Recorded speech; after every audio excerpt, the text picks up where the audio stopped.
सोचिए, अगर एक दिन कानून ये तय कर दे कि कौन सी पहाड़ी असल में पहाड़ी नहीं है, तो क्या हजारों साल पुराना इतिहास एक सरकारी परिभाषा से मिट सकता है?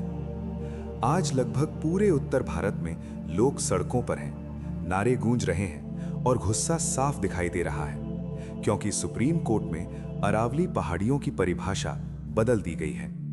ये सिर्फ एक कानूनी बदलाव नहीं है, ये फैसला तय करेगा कि कौन सा जंगल बचेगा, कौन सी पहाड़ी टूटेगी और कौन सा शहर सांस ले पाएगा। अरावली दुनिया की सबसे पुरानी भूगर्भीय संरचनाओं में से एक, इतनी पुरानी कि जब हिमालय आकार ले रहा था तब अरावली पहले से मौजूद थी। राजस्थान की सूखी धरती से लेकर हरियाणा के मैदानों तक, गुजरात की सीमाओं से दिल्ली की हवा तक, अरावली सिर्फ पहाड़ों की श्रृंखला नहीं, ये एक प्राकृतिक ढाल है, एक ऐसी दीवार जो रेगिस्तान को आगे बढ़ने से रोकती है और शहरों को जिंदा रखती है।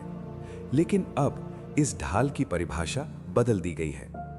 केंद्र सरकार की सिफारिशों के बाद सुप्रीम कोर्ट ने जिस नई परिभाषा को स्वीकार किया है, उसके अनुसार वही जमीन अरावली पहाड़ी मानी जाएगी जो आसपास की जमीन से कम 100 मीटर ऊंची हो। यानी अगर कोई पहाड़ी 99 मीटर की है तो वो अब पहाड़ी नहीं। इतना ही नहीं, नई परिभाषा ये भी कहती है कि 2 या उससे ज्यादा ऐसी पहाड़ियां अगर 500 मीटर के दायरे में हों और उनके बीच जमीन भी मौजूद हो, तभी उन्हें अरावली श्रृंखला का हिस्सा माना जाएगा। कागजों में ये नियम साफ और आसान लगते हैं, लेकिन जमीन पर इनका मतलब बहुत खतरनाक है। पर्यावरणविद लगातार चेतावनी दे रहे हैं, अरावली की असली पहचान सिर्फ उसकी ऊंचाई नहीं है, उसकी पहचान है उसका फैलाव, उसकी चट्टानें, उस पर उगी झाड़ियां और वो जीवन जो वहां सांस लेता है।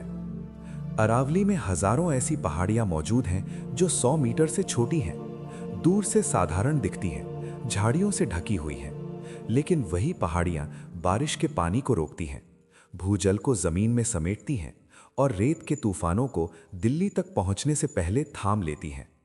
अगर ये पहाड़ियां कानूनी परिभाषा से बाहर हो गईं, तो उसके बाद उन पर खनन होगा, उन पर निर्माण होगा और जंगल को बंजर जमीन कह दिया जाएगा।